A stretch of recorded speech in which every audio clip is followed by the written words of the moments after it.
Hey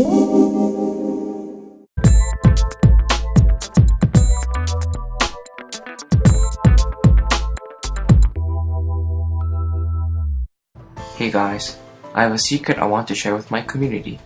My company STS owns the right to a tooth whitening product called Instant White. I have decided to sell the rights of this product to CBC. Now, for every dollar you invest in my company, you'll get $20 back when CBC buys my company. Why not invest? It's a guaranteed 2,000% return. That's spectacular. 2,000% return, risk-free. Let's tell our secret to everyone in our community. It's a once-in-a-lifetime opportunity. A few months later. So, does anyone want to invest? I do. Just you? No, I think there's more. How much are you interested in investing? Not much. Cool, I'll be back with 2,000% of your principal when CBC buys my company.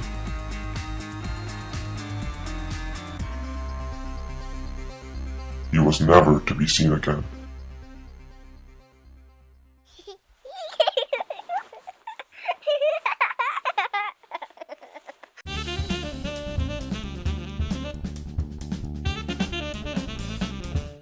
Ladies and gentlemen, welcome to Draw My Fraud.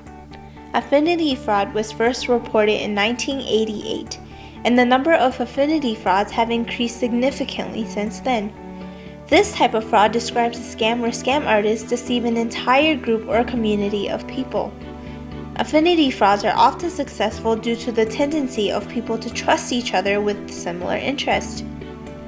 Thus, the elderly, communities based on ethnicity and religion are most vulnerable.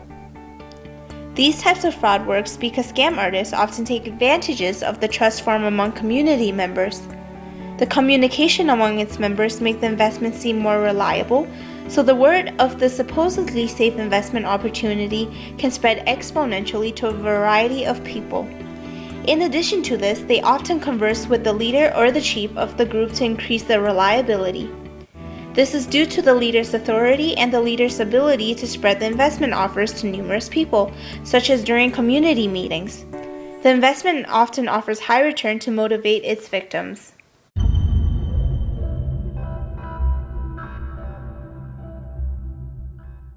There are many things that you can do to take precaution against scam artists. First, you should always be incredulous of investments that are not in writing.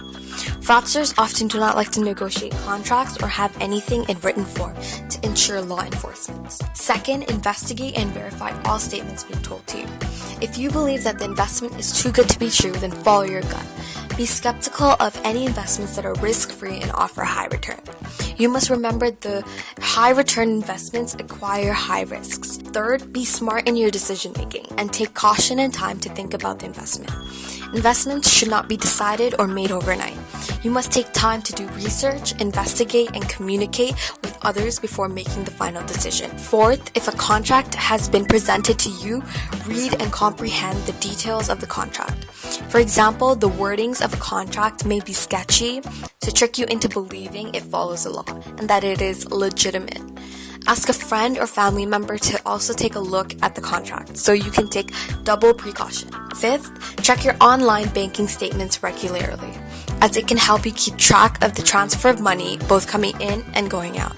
This also helps to minimize the effect of fraud, as there is often a limit on how much you can withdraw. There are also a few things that you should not do. First, do not make an investment based on a recommendation of an organization or a group. This will ensure that you will not be tricked or scammed into making false investment deals. Second, do not accept guaranteed gains or unrealistic returns, especially when the deal or investment is not in formal writing. Ask for professional help would be recommended before agreeing to any investment deals. Third, avoid being pressured or rushed into making impulsive decisions. You should spend time thinking and researching about the investment deals. Do not let other people's decisions influence you. When someone else in the community or group agrees to make an investment, do not make rash decisions based on their judgment. 4th, don't trust investments through email even if it is from your community. If you receive unsolicited emails from someone you don't know containing an investment, it may be beneficial to pass the opportunity. 5th, avoid making investments with high guaranteed investment returns. Be cautious of any investment that is said to have no risk, as many investments are not risk-free. This pie chart shows some of the most common fraud techniques in Canada. A third of the frauds occur through email. 3/10 of these scams are calls from strangers, and 1/5 of these frauds are from friends, family members, neighbors, or coworkers. Affinity fraud is often committed using mass media. Some prevalent examples used to scam fraud victims are through the internet, emails, and telephone and by text messages.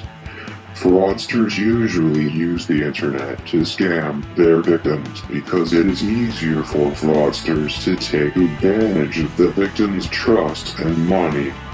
About 3 out of 4 Canadian victims scammed by Affinity Fraud come from Ontario, mainly from Toronto and Montreal. Canadians between the ages of 50 to 59 are known to be the most targeted victims of Affinity Fraud. Following are between the ages of 60 to 69.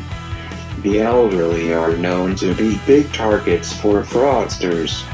Some common targets for this fraud include religious organizations, ethnic communities, small businesses, seniors, and people with disabilities.